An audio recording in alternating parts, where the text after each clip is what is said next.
اعوذ باللہ من الشیطان الرجیم بسم اللہ الرحمن الرحیم قال اللہ یا عیسیٰ انی متوفیک ورافعک الی ومطہرک من الذین کفروا وجاعل الذین اتبعوک فوق الذین کفروا الی یوم القیامہ ثم الی مرجعکم فاحکم بینکم فیما کنتم فیہ تختلفون فاما الذین کفروا فاعذبہم عذابا شدیدا فی الدنیا والآخرہ وما لهم من ناصرین صدق اللہ العظیم۔ اللہ کے نام سے جو بے انتہا مہربان اور رحم فرمانے والا ہے۔ وہ اللہ کی خفیہ تدبیر ہی تھی جب اس نے کہا کہ اے عیسیٰ علیہ السلام، اب میں تجھے واپس لے لوں گا اور تجھ کو اپنی طرف اٹھا لوں گا، اور جنہوں نے تیرا انکار کیا ہے ان سے، ان کی میت سے اور ان کے گندے ماحول میں ان کے ساتھ رہنے سے تجھے پاک کر دوں گا، اور تیری پیروی کرنے والوں کو قیامت تک ان لوگوں پر بالادست رکھوں گا جنہوں نے تیرا انکار کیا ہے۔ پھر تم سب کو آخرکار میرے پاس آنا ہے۔ اس وقت میں ان باتوں کا فیصلہ کروں گا، اس وقت میں ان باتوں کا فیصلہ کر دوں گا جن میں تمہارے درمیان اختلاف ہوا ہے۔ جن لوگوں نے کفر و انکار کی روش اختیار کی ہے انہیں دنیا اور آخرت دونوں میں سخت سزا دوں گا اور وہ کوئی مددگار نہ پائیں گے، اور جنہوں نے ایمان اور نیک عمل کا رویہ اختیار کیا ہے انہیں ان کے اجر پورے پورے دے دیے جائیں گے، اور خوب جان لو کہ ظالموں سے اللہ ہرگز محبت نہیں کرتا۔ اے نبی صلی اللہ علیہ وسلم، یہ آیات اور حکمت سے لبریز تذکرے ہیں جو ہم تمہیں سنا رہے ہیں۔ اللہ کے نزدیک عیسیٰ علیہ السلام کی مثال آدم علیہ السلام سی ہے کہ اللہ نے اسے مٹی سے پیدا کیا اور حکم دیا کہ ہو جا، اور وہ ہو گیا۔ یہ اصل حقیقت ہے جو تمہارے رب کی طرف سے بتائی جا رہی ہے، اور تم ان لوگوں میں شامل نہ ہو جو اس میں شک کرتے ہیں۔ یہ علم آ جانے کے بعد اب جو کوئی اس معاملے میں تم سے جھگڑا کرے تو اے نبی صلی اللہ علیہ وسلم اس سے کہو کہ آؤ ہم اور تم خود بھی آ جائیں اور اپنے اپنے بال بچوں کو بھی لے آئیں، اور خدا سے دعا کریں کہ جو جھوٹا ہو اس پر خدا کی لعنت ہو۔ یہ بالکل صحیح واقعات ہیں، اور حقیقت یہ ہے کہ اللہ کے سوا کوئی خداوند نہیں ہے، اور وہ اللہ ہی کی ہستی ہے جس کی طاقت سب سے بالا اور جس کی حکمت نظام عالم میں کارفرما ہے۔ پس اگر یہ لوگ اس شرط پر مقابلے میں آنے سے منہ موڑیں تو ان کا مفسد ہونا صاف کھل جائے گا، اور اللہ تو مفسدوں کے حال سے واقف ہی ہے۔ سچ فرمایا اللہ تبارک تعالیٰ نے۔ محترم حضرات، میں نے ابھی آپ کے سامنے سورہ آل عمران کے 6 رکوع کی 2 آیتوں کی تلاوت کی اور پورے رکوع کا ترجمہ آپ کے سامنے پیش کیا۔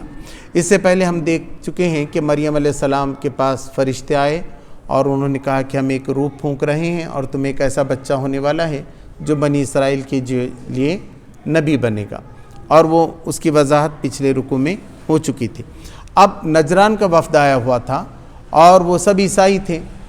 ان کو وہ جو ہے عیسائی لوگ یہ کہتے ہیں، اس میں سے ایک گروپ بڑا، کہ عیسیٰ علیہ السلام اللہ کے بیٹے ہیں، کیونکہ اب ان کو ابا نہیں ہے، اللہ تبارک تعالیٰ نے اپنی روح سے پھونکا ہے، اس لیے وہ خدا کے بیٹے ہیں۔ تو اس رکوع کے اندر پوری وضاحت سے سمجھایا گیا ہے کہ ایسے کیسے ممکن ہے کہ کوئی انسان جو ہے اللہ کا بیٹا ہو۔ وہ بیٹے نہیں بلکہ اللہ کے رسول ہیں، اور پورے دلائل دے کر ان کو سمجھایا گیا اور بہت اچھی طریقے سے سمجھایا گیا، اور آخری میں یہ کہا گیا کہ ٹھیک ہے، اگر تم کو یہ شک ہے کہ ہم غلط ہیں یا آپ، تو ہم سب مل کر جو ہے خدا سے دعا کریں گے کہ جو سچا ہے وہ کامیاب ہو جائے اور جو جھوٹا ہے اس پہ اللہ کی لعنت پڑے۔ اب آخری یہ فیصلے کا موقع رہتا ہے۔ تو وہ لوگ پھر سامنے نہیں آئے، وہ پہچان گئے تھے کہ اللہ کے رسول صلی اللہ علیہ وسلم سچے رسول ہیں۔ ان سے ملاقات کر کے بات کر کے ان کو اندازہ جو ہے اس بات کا ہو چکا تھا۔ اس کی تفصیل جو ہے یہاں دی گئی ہے۔ اور اللہ نے یہ بھی کہا کہ یہودی جو تھے وہ بہت چالیں چل رہے تھے عیسیٰ علیہ السلام کے خلاف، اور وہ یہ چاہتے تھے ان کے بھائی جو یحییٰ علیہ السلام تھے، پہلے زکریا کے بیٹے، ان کو تو ایک ناچنے والی نے کہا کہ وہ صاحب بہت پاکیزہ ہیں اور ہمارے تعلقات کو غلط بتاتے ہیں تو تم کیا کرو، ان کا سر کشتی میں لا کر مجھے دے دو۔ تو وہ یہودی نے صحیح معنوں میں یحییٰ علیہ السلام کا جو سر جو ہے کشتی میں پیش کر دیا۔ اتنے خراب لوگ تھے یہ۔ اور عیسیٰ علیہ السلام کے پیچھے جو ہے رومی حکومت کو لگا دیا کہ کہا کہ تمہاری حکومت کے خلاف تمہارا تختہ پلٹنا چاہتے ہیں، حالانکہ سب سمجھ گئے تھے یہودی کہ عیسیٰ علیہ السلام صحیح ہیں، اس کے باوجود انہوں نے جو ہے یہ چال چلی، اور جیسے کہ میں نے کہا سازشیں کی پھنسانے کے لیے، تو کوئی دوسرا ہی آدمی جو ہے اس پہ تخت پہ چڑھ گیا اور اللہ تبارک تعالیٰ نے عیسیٰ علیہ السلام کو بچا لیا۔ اس کا ذکر بھی اس رکوع میں ہے۔ وہ اللہ کی خفیہ تدبیر ہی تھی جب اس نے کہا کہ اے عیسیٰ علیہ السلام اب میں تجھے واپس لے لوں گا اور تجھ کو اپنی طرف اٹھا لوں گا۔ اذ قال اللہ یا عیسیٰ انی متوفیک ورافعک الی ومطہرک من الذین کفروا، کہ یاد کرو وقت جب اللہ نے عیسیٰ علیہ السلام سے کہا کہ میں تمہیں وفات دوں گا۔ متوفی یعنی وفات دینا، مرنا نہیں۔ وفات کے اصل معنی ہے، متوفی کے اصل معنی ہے پورا پورا وصول کرنا، پورا پورا اٹھا لیا جانا۔ تو اللہ تبارک و تعالیٰ نے عیسیٰ علیہ السلام کو اٹھا لیا ہے۔ یا عیسیٰ انی متوفی کا ورافعوں کا الیہ، اور میں اپنی طرف اٹھاؤں گا۔ رافعوں کا اٹھانا، اوپر اٹھانا، اپنی طرف اٹھانا، الیہ اپنی طرف اٹھانا، اپنی طرف، وہ مطہر کا، اور تجھے پاک کر دوں گا۔ جیسے آدمی نہانے کے بعد میل کچیل سے پاک ہو جاتا ہے، ایسا میں تجھے پاک کروں گا۔ کس سے؟ من الذین کفروا، یہ جو کافر تمہیں ستا رہے ہیں، انکار کرنے والے جو ستا رہے ہیں، اس سے میں تمہیں پاک کر دوں گا۔ تو یاد کرو وقت جب اللہ تبارک و تعالیٰ نے عیسیٰ علیہ السلام سے کہا کہ میں تمہیں پورا پورا وصول کر لوں گا اور تمہیں اٹھاؤں گا اپنی طرف اور تمہیں پاک کروں گا کافروں سے۔ وَجَاعِلُ الَّذِينَ اتَّبَعُوكَ فَوْقَ الَّذِينَ كَفَرُوا إِلَى يَوْمِ الْقِيَامَةِ، اور جو لوگ تو تیری اتباع کریں گے، تجھے مانیں گے، تجھ پر ایمان رکھیں گے، تو میں ہمیشہ ان کو اونچا رکھوں گا، ہمیشہ وہ دنیا میں بڑے بن کر ہی رہیں گے کافروں کے مقابلے میں، یعنی یہودیوں کے مقابلے میں۔ یہاں کافروں سے مراد یہودی ہے، یہودیوں کے مقابلے میں ہمیشہ عیسیٰ علیہ السلام کو ماننے والوں کو بالادستی رہے گی قیامت تک۔ تو آج بھی دنیا میں ایسا ہے، یہودی قوم سب سے زیادہ، بنی اسرائیل اللہ کو بہت پیاری قوم، اور پوری دنیا پہ ان کا راج کب سے موسیٰ علیہ السلام سے لے کے، لیکن عیسیٰ علیہ السلام کے ساتھ ایسا کر دیا تو اللہ تبارک و تعالیٰ نے کہا۔ اور آج بھی دنیا کے اندر آپ جائزہ لے کر دیکھیں گے تو پوری دنیا میں عیسائیوں کی حکومت ہے یا مسلمانوں کی حکومت ہے۔ 1948 میں یہ اسرائیل بنا ہے، وہ بھی فلسطین میں لا کے زبردستی عیسائیوں ہی نے بسایا ہے یہودیوں کو، لیکن آج بھی سب وہ جو ہے نا، اسرائیل اپنے آپ میں کچھ نہیں ہے، اس کو عیسائی امریکہ ہے یا دوسرے لوگ سب سپورٹ کر رہے ہیں، بلکہ اس کی بنیاد پہ وہ زندہ ہے، ورنہ بہت چھوٹا سا ہے اسرائیل، بہت چھوٹا ہے۔ اتنے ہی یہودی ہیں، پوری دنیا کی یہودیوں کو انہوں نے جمع کیا، اتنا ہی ہے، ان کی تعداد بھی زیادہ نہیں بڑھتی ہیں۔ تو آج بھی وہ کسی کے اس پہ پناہ پہ ہیں تو یا تو پھر ان کو پناہ ملتی ہے عیسائیوں سے، یا کبھی مسلمانوں کی درگزر ان کے کام آتی ہے، انہوں نے اپنا تھوڑا سا ملک کا ٹکڑا دے دیا ہے۔ تو یہ بات بھی اللہ تبارک تعالیٰ نے بتائی۔ عیسیٰ علیہ السلام کو ماننے والے عیسائی بھی ہیں، عیسیٰ علیہ السلام پہ واقعی وہ ایمان رکھتے ہیں، مگر یہ کہ وہ اللہ کا بیٹا ہے، لیکن ان کے بارے میں ان کے احکام کی پابندی کرتے ہیں، اور مسلمان بھی عیسیٰ علیہ السلام کو مانتے ہیں۔ تو قیامت تک یہ ہمیشہ اونچے ہی رہنے والے ہیں۔ ثم الیہ مرجعکم، پھر تم میرے پاس لوٹائے جاؤ گے۔ فاحکموا بینکم فیما کنتم فیہ تختلفون، پھر میں تمہارے درمیان فیصلہ کر دوں گا جس کے بارے میں تم اختلاف کر رہے تھے۔ اب یہ جو دنیا میں اختلافات ہوتے ہیں، فقہی اختلافات ہیں، کوئی اور معاملے کے اختلافات ہیں، اللہ تبارک تعالیٰ اس کا فیصلہ سب قیامت کے دن کر دے گا۔ جو بھی اختلاف کسی کا ہے، قیامت کا دن آنے والا اسی لیے کہ کوئی آدمی کچھ سمجھتا تھا، کچھ آدمی کچھ سمجھتا تھا، کوئی اس کو صحیح سمجھتا تھا، کوئی اس کو صحیح سمجھتا تھا، کچھ اس کو غلط سمجھتا تھا، کچھ اس کو غلط سمجھتا تھا، چاہے وہ عیسائی ہوں یا عام انسان بھی، اللہ تبارک تعالیٰ ان کے فیصلے نپٹا دے گا۔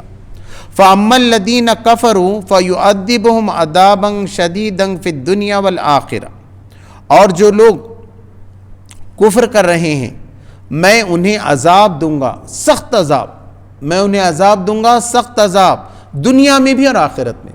تو اللہ کا کوڑا پڑتے رہتا ہے مختلف۔ اب دیکھیے کفر اور شرک کرنے والے بھی ہمیشہ مصیبت میں رہتے ہیں، ادھر تھوڑی مزہ آتی پھر مصیبت آتی، پھر کوئی عذاب آتا ہے، پھر کوئی درگھٹنا گھٹتی ہے، کچھ بھی ہوتا ہے تو پھر وہ دکھ میں رہتے ہیں۔ تو دنیا میں بھی دکھ ہے اور آخرت میں بھی دکھ ہے۔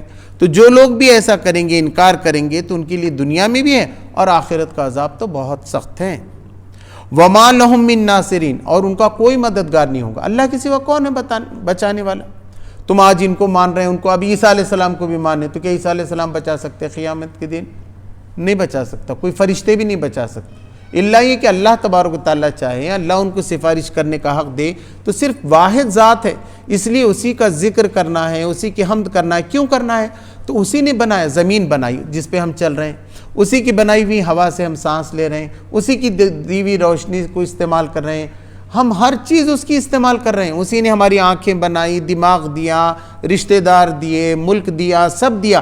تو کیا ہماری زبان سے سبحان اللہ بھی نہیں نکل سکتا؟ اللہ اس کے بدلے میں کیا چاہ رہا ہے کہ تم حمد کرو، اس کی تسبیح بیان کرو، کہو کہ اللہ تو بہت پاک ہے، تیری ساری تعریفیں تیرے لیے ہیں، ہم تیری آگے جھکتے ہیں، ہے نا؟ پھر اس کے لیے نماز پڑھنا ہے، پھر اللہ کے احکام جو بہت کم ہیں وہ اس پہ عمل کرنا ہے۔ ایک صاحب نے پرسوں کہہ دیا کہ پورے قرآن پہ عمل نہیں کر سکتے۔ اب مجھے بتائیے، اب یہ عیسیٰ علیہ السلام کا پورا قصہ ہے تو اس پہ کیا عمل کرنا ہے آپ کو؟ ابراہیم علیہ السلام کا پورا قصہ آتا ہے تو اس میں کیا ہے؟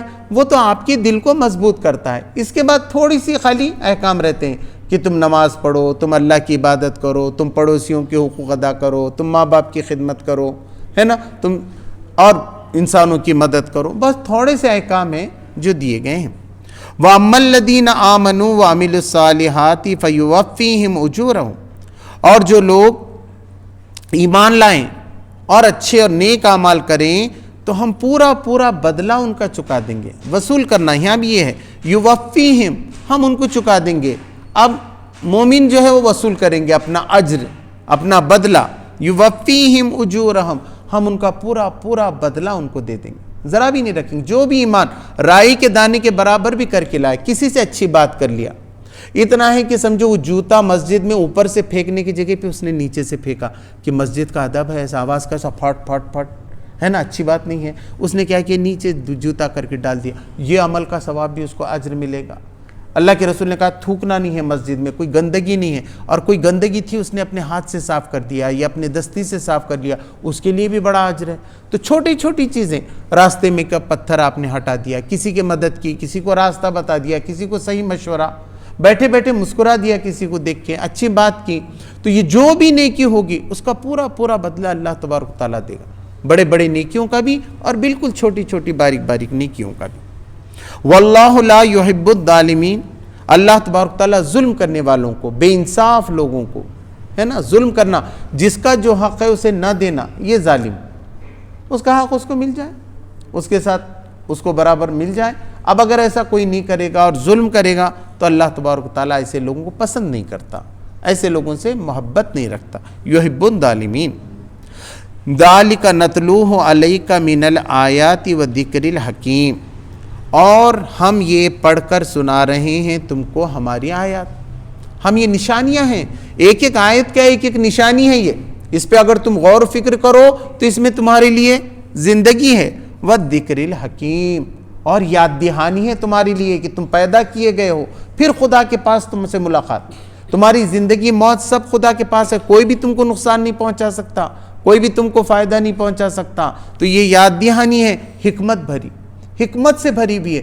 جتنا تم خدا کو یاد کرو گے، خدا کو جتنا تم ذکر کرو گے، تمہارے اندر اتنی طاقت پیدا ہو جائے گی، تمہارے اندر کا بھے نکل جائے گا، ہے نا، تم جو ہے بھے بھیت نہیں ہوگے، کبھی تم ڈرے ہوگے نہیں، بلکہ ہر طریقے سے تم کو معلوم ہے کہ اللہ کے سوا کون ہے، ساری دنیا بھی تمہاری دشمن بن گئی اور اللہ تم کو بچانا چاہے تو بچا سکتا ہے، اور اللہ مارنا چاہے تو پھر اس کو کون بچا سکتا ہے؟ جا کو راکھے سائیاں، مار سکے نہ کوئی، یہ سب کو معلوم ہے کہ اللہ کے حکم کے بغیر یہ نہیں ہو سکتا۔ تو اللہ تبارک تعالیٰ نے کہا کہ یہ ذکر ہے، یاد دہانی ہے۔ ان مثل عیسیٰ عند اللہ کمثل آدم، اللہ کے پاس تو عیسیٰ کی مثال آدم کے جیسی ہے۔ آدم علیہ السلام کو تو اماں ابا دونوں نہیں تھے، ماں باپ کے بغیر اللہ نے پیدا کیا، تو ان کی پوجا اور پاٹ کرنا چاہیے تھا، ان کی عبادت کرنا چاہیے تھا۔ عیسیٰ علیہ السلام کو تو والدہ تھی مریم، ابن مریم، سب نے دیکھا تھا، وہ ساتھ تھیں، دودھ پلاتی تھیں، ان کو پال رہی تھیں۔ تو آدم علیہ السلام پھر اس سے بڑے ہو گئے کہ ان کو تو ابا تھا نا امی تھے، تو تم ان کی پوجا تو نہیں کرتے، تم ان کو تو خدا نہیں بناتے، اور بنانا بھی نہیں چاہیے، اس کا مطلب یہ نہیں کہ ان کو بناؤ۔ بتایا گیا کہ وہ بھی جیسے آدم بھی انسان تھے، عیسیٰ علیہ السلام بھی انسان ہی ہیں۔ اللہ نے ایک مرتبہ ایک معجزہ بتایا، نشانی بتائی، تاکہ لوگوں کو معلوم ہو کہ اللہ تبارک و تعالیٰ اس طریقے سے بھی نبی پیدا کر سکتا ہے، بھیج سکتا ہے، تو اس میں نشانی تھی۔ خلقہ من تراب ثم قال له کن فیکون، اللہ نے اس کو مٹی سے پیدا کیا آدم کو، اور پھر اس کے بعد اس سے کہا کہ تو ہو جا، اور ہو گیا۔ اللہ تبارک و تعالیٰ کا یہی طریقہ ہے، مٹی کا بنایا اور کہا آدم اٹھ جا، ہو گیا، آدم اٹھ گئے کھڑے ہو کر۔ اللہ کا بس یہی ہے، اور میں نے کہا نا یہی چیز انسانوں کو دی گئی ہے۔ انسان کا جو عزم ہے، انسان کہے کہ میں ایسا کروں گا، تو اللہ اس کی مدد کرتا ہے۔ اور چونکہ انسان سب خلیفہ ہیں، تو جانور کو جو ہے اتنی نہیں ہے، جانور جو ہے نا پلاننگ نہیں کر سکتا۔ جانور اب جا کے سوچ رہا ہے مالک ایسا صبح میں کرانا تو میں ایسا پلاننگ کر کے ایسا نکل سکتا ہوں، نہیں، اس کو نہیں معلوم، اس کے واسطے بندھا ہوا رہتا ہے، وہ سامنے چھوڑ کے بھی دیے تو بھاگتا نہیں۔ لیکن انسان کو سب پلاننگ کرنے آتی ہے، انسان پلاننگ کر سکتا ہے، غور کر سکتا ہے، اپنے آپ کو بھی دیکھ سکتا ہے، وہ اپنا تصور دیکھ سکتا ہے کہ میں یہاں، ایک اسلم یہاں ہے، ایک توفیق اسلم یہاں ہے، ایک توفیق اسلم تو مجھے دکھ رہے ہیں، سے 3 دکھ رہے ہیں، تو آدمی ایسا تصور، جانور ایسا نہیں کر سکتا۔ تو یہ جو اللہ تبارک و تعالیٰ نے انسان کو بڑی قوت دی، تو اللہ نے کہا پیدا ہو جا، تو وہ پیدا ہو گیا۔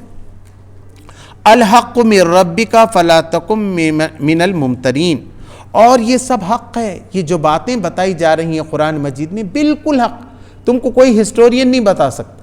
یہ اللہ تبارک و تعالیٰ نے، جس نے خود عیسیٰ علیہ السلام کو پیدا کیا، ہر وقت کوئی سیکنڈ، ایک سیکنڈ بھی ان کی آنکھوں سے اوجھل نہیں رہے، اللہ تبارک و تعالیٰ کے برابر نظر رہی مریم علیہ السلام کی۔ تو اللہ تبارک و تعالیٰ یہ حق بیان کر رہا ہے تمہارے سامنے، تاکہ تم سے زیادہ، جس کے پاس حق ہے وہ سب سے زیادہ مضبوط ہے۔ تو یہ ساری حق کی باتیں اللہ تبارک و تعالیٰ تم کو بیان کر رہا ہے۔ فلا تکن من الممترین، تو تم شک کرنے والوں میں سے نہ ہونا، تم کو کبھی شک نہیں پڑ جانا چاہیے کہ سچی ایسا ہو سکتا ہے کیا، عیسیٰ علیہ السلام بغیر باپ کے ہو سکتے ہیں، کہ ایسا شک بھی نہیں آنا چاہیے۔ اللہ تبارک و تعالیٰ نے بتا دیا، صاف واضح قرآن آیا ہے، اس کے واسطے معلوم ہونا چاہیے اللہ کے رسول حضرت محمد صلی اللہ علیہ وسلم اللہ کے سچے رسول تھے، وہ صادق اور امین تھے۔ یہ جو وحی آئی ہے، کتاب آئی ہے، یہ سب اللہ تبارک و تعالیٰ کے پاس، ایک ایک لفظ، ایک ایک حرف اس کا صحیح ہے، تو شک کا کوئی گنجائش ہی نہیں ہو سکتی، تو تم اس میں شک کرنے والے نہ بنو۔ فمن حاجک فیہ من بعد ما جاءک من العلم، اب جو کوئی تم سے جھگڑا کرے اس میں جبکہ تمہارے پاس آ چکا ہے علم، اب عیسائی کریں، کافر کریں، مشرک کریں، تم سے کوئی بھی جھگڑا کرنے کے لیے آ جائے، تمہارے پاس تو حق آ گیا ہے، اب تم اس سے پلٹ نہیں سکتے۔ تم کو معلوم ہے جبرائیل علیہ السلام آ کر وہی تم تک پہنچا کر گئے ہیں، یہ سب کچھ جو کچھ آ رہا ہے اللہ تبارک و تعالیٰ کے پاس آ رہا ہے، تو تم ان سے جو ہے نا فمن حاجک فیہ من بعد ما جاءک من العلم فقل تعالوا ندعو ابناءنا وابناءکم، تو تم ان سے کہو کہ تم خود آ جاؤ، تعالوا ندعو ابناءنا، کہ تم آ جاؤ اپنے بیٹوں کے ساتھ، وابناءکم، ہم بھی آ جائیں اپنے بیٹوں کے ساتھ، اور تم بھی آ جاؤ خود تمہارے بیٹوں کے ساتھ، ونساءنا ونساءکم، ہم بھی آ جاتے ہیں اپنی عورتوں کے ساتھ اور تم بھی آ جاؤ اپنی عورتوں کے ساتھ، وانفسنا وانفسکم، اور ہم بھی آتے ہیں اور تم بھی آ جاؤ، ثم نبتہل نجعل لعنت اللہ علی الکاذبین، اور ہم یہ کہیں کہ لعنت ہو جھوٹ کہنے والوں کے لیے، جو کوئی بھی جو ہے نا جھوٹا ہو اس پر خدا کی لعنت، یہ ہم کہیں۔ تو یہ اس لیے کہا گیا کہ ایک آدمی خود تو جھوٹ بول سکتا ہے مگر وہ اپنے خاندان کا برا نہیں چاہ سکتا، وہ نہیں چاہ سکتا کہ اس کے بچوں کے ساتھ برا ہو جائے، اس کے خاندان پورا تباہ ہو جائے، آدمی اپنے آپ کو ہلاکت میں ڈال سکتا ہے۔ تو یہاں کہا گیا کہ نہیں، ہم پورے خاندان کو بول رہے ہیں نا، ہم پورے خاندان کو لے رہے ہیں کیونکہ ہم کو یقین ہے اس بات۔ تو یہ جو ہے ان کے سامنے رکھا گیا تھا، نجران کے لوگوں کے سامنے، مگر نجران کے لوگوں نے دیکھا، حضرت محمد صلی اللہ علیہ وسلم کو دیکھا کہ ان کا اٹھنا بیٹھنا بات کرنا، ان کے دل نے پکار کر کہا کہ نہیں، یہ تو صحیح نہیں، ہم مانیں نہ مانیں مگر بات تو ان کی سچی ہے، اور اگر انہوں نے لعنت کی پھر تو ہمارے بچنے کی کوئی موقع ہی نہیں، کیونکہ وہ ذرا خدا کا تقوی رکھنے والے ہوتے ہیں۔ آج بھی آپ دیکھیں گے بہت سے عیسائی لوگ جو ہے نا ذرا پرہیزگار ہوتے ہیں اور خدا سے ڈرنے والوں میں سے ہوتے ہیں کچھ، تو وہ ذرا ڈرتے ہیں کہ نہیں خدا کی لعنت آ جائے گی، ہم پہ مار پڑے گی، تو اس لیے جو ہے نا انہوں نے یہ بات کہی. لعنت اللہ علی الکاذبین ان ھذا لہو القصص الحق، اور بے شک یہ صحیح قصہ ہے جو بیان کیا جا رہا ہے، یہ صحیح بات ہے جو آپ کے سامنے جو ہے بیان کی جائے رہی. وما من الہ الا اللہ، اور اللہ کے سوا کوئی دوسرا خدا ہے ہی نہیں، صرف واحد ایک ہی خدا ہے. یہ جو سب سارے خدا بنا کر تم سے جھگڑا کر رہے ہیں وہ غلط کر رہے ہیں. ان کو دعوت دو، ان کو سمجھاؤ. آج دیکھیے 31% عیسائی، 31% عیسائی، مسلمان 24 سے 25% ہو رہے ہیں، 24.5% ہیں. اب بڑھنے والے ہیں، مسلمان بڑھ رہے ہیں. تو آج پوری دنیا میں دیکھو دعوت دے رہے ہیں. تو اسلام کیا ہے؟ بہت عمدہ دعوت. وہ ہر ایک کا حق رکھتا ہے، آزادی دیتا ہے رائے رکھنے کی، وہ زبردستی نہیں کرتا. لا اکراہ فی الدین. اس نے کہا کہ اے محمد صلی اللہ علیہ وسلم کیا تم زبردستی کرو گے کہ لوگ مسلمان ہو جائیں؟ نہیں. ایک اچھی بات کو بری بات سے چھانٹ کے رکھتا ہے، وہ موقع دیتا ہے انسانوں، ہے نا. وہ نماز پڑھتا ہے کہ نہیں، قرآن پڑھتا ہے کہ نہیں، بات آپ کو سمجھاتے جانا ہے. ایسے ہم کو عیسائیوں تک پہنچا کے بھی یہ بات پہنچانی ہے کہ تم بہت غلط فہمی میں ہے. ایک انسان خدا کا بیٹا کیسے ہو سکتا ہے؟ یہ غلط فہمی ہے. وہ پیغمبر تھے اور یہ گئے ہیں. اب آئندہ کی رکوع میں اور انشاءاللہ آپ کو یہ معلوم ہوگا کہ عیسیٰ علیہ السلام کو اللہ تبارک و تعالیٰ نے بنفس نفیس اٹھا لیا ہے. وہ نہا رہے تھے، ان کے پانی سے بھیگے ہوئے بال تھے اور کپڑے تھے گیروے کلر کے، بھگوا کلر کے. اب وہ جو اٹھا لیے گئے، بالکل یہ جو شام ہے، سیریا ہے، وہاں کی ایک مسجد میں وہ نازل ہونے والے. جب بہت زبردست ٹکراؤ ہوگا جب عیسیٰ علیہ السلام نازل ہوں گے، لیکن اب وہ پیغمبر نہیں ہوں گے، اب ان پہ وحی نہیں آئے گی، بلکہ وہ اس قرآن کو مانیں گے اور حضرت محمد صلی اللہ علیہ وسلم پر ایمان لائیں گے. ان کی نبوت پہلی ختم ہو گئی وہاں اٹھا لیے جانے کے بعد. اب وہ آئیں گے تو نبی صلی اللہ علیہ وسلم کے امت میں آئیں گے، مرتبہ ان کا نبی کا رہے گا، وہ پوزیشن ہے، پوسٹ ہے، مگر کوئی نئے احکام اب اللہ تبارک و تعالیٰ کے پاس ان کو نہیں آئیں گے، اور وہ یہ ساری یہودیوں کو ختم کریں گے. تو احادیث میں بہت ہے، یہاں تک کہ جو اب اسرائیل ہے، وہاں کے جو مقامات ہیں، اس کا نام بھی ہے کہ بھئی یہاں جا کر پتھر کہے گا کہ یہودیاں چھپا ہوا ہے. اور جب وہ فتنہ پورا ختم ہوگا، اور اس کے بعد بھی عیسیٰ علیہ السلام 40 سال رہیں گے، ان کی شادی وغیرہ نہیں ہوئی، تب شادی ہوگی. تو اللہ تبارک تعالیٰ نے یہ بتایا، متوفی ہونے کا مطلب یہ نہیں کہ اللہ نے ان کو مفاد دے کے اٹھایا ہے، بلکہ اللہ تبارک تعالیٰ نے اپنے پاس ان کو پورا اٹھا لیا ہے. یہ مسلمانوں کا عقیدہ ہے. عیسائیوں میں سے بھی کچھ لوگوں کا یہ عقیدہ ہے، اس لیے وہ بار بار لکھتے ہیں یشوع آنے والے ہیں، ہم انتظار کر رہے ہیں عیسیٰ علیہ السلام کا. تو یقیناً عیسیٰ علیہ السلام آئیں گے اور یہ ساری برائی جو ہے مٹے گی.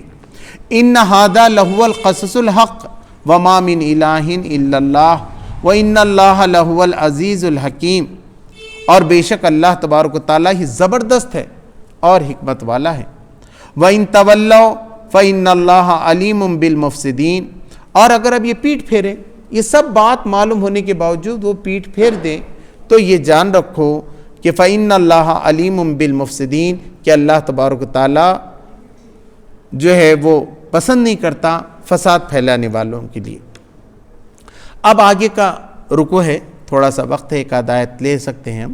فرمایا گیا قُلْ يَا أَهْلَ الْكِتَابِ تَعَالَوْا إِلَىٰ كَلِمَةٍ سَوَاءٍ بَيْنَنَا وَبَيْنَكُمْ أَلَّا نَعْبُدَ إِلَّا اللَّهَ، کہ اے اہل کتاب آؤ ایک کلمے کی طرف جو ہمارے اور تمہارے درمیان ایک ہے، وہ یہ کہ ہم اللہ کے سوا کسی کی عبادت نہ کریں، وَلَا نُشْرِكُ بِهِ شَيْئًا، اور کسی چیز کو اس کے ساتھ شریک نہ کریں، وَلَا يَتَّخِذَ بَعْضُنَا بَعْضًا أَرْبَابًا مِّن دُونِ اللَّهِ، اور ہم ایک دوسرے کو خدا بھی نہ بنائیں، ہم ایک دوسرے کو اپنا رب نہ بنائیں.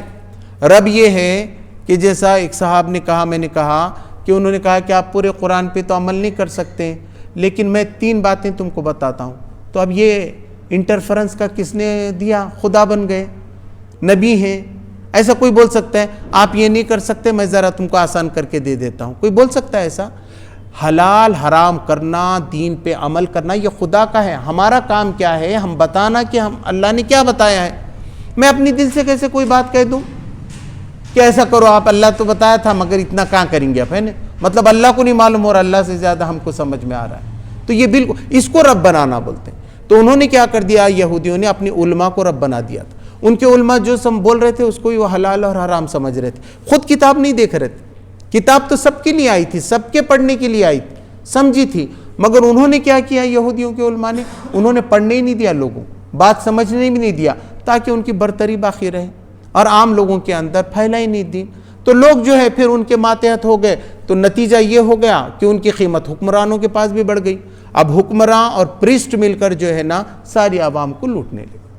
تو یہ بات کہی گئی کہ ہم ایک دوسرے کو اللہ کے سوا اپنا رب بھی نہ بنائیں، جو کچھ قرآن و سنت میں ہے اسی کے مطابق احکام جاری و ساری ہونا چاہیے۔ کوئی آدمی اپنی دل کی بات لگا کر کم و زیادہ نہیں کر سکتا احکام۔